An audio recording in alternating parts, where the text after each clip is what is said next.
In the heart of every dream kitchen lies a vision of timeless elegance and rustic charm. It's a place where the aroma of freshly baked bread mingles with the laughter of family gatherings, where the simple joys of cooking become a cherished ritual. And at the center of this culinary utopia stands the farmhouse sink of your dreams, a symbol of both form and function, a nod to tradition, and a testament to modern design sensibilities. Today, I'm creating the farmhouse sink of my dreams, and I'm going to use my favorite vintage cabinet for this project.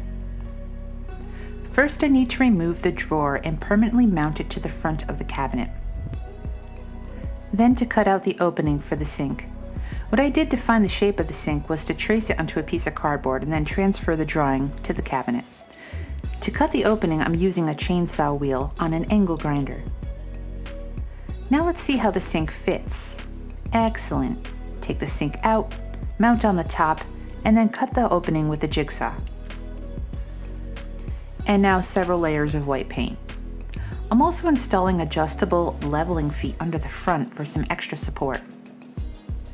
Now I'm ready to install the faucet. I chose this simple black faucet to match the original hardware of the cabinet. Let's turn it on. This is really a beautiful sink of high quality. It's very solid and it's rather hefty. The drain is perhaps the coolest feature, with the removable metal basket. Overall, I'm ecstatic about this farmhouse sink and how this came out using my vintage farmhouse cabinet.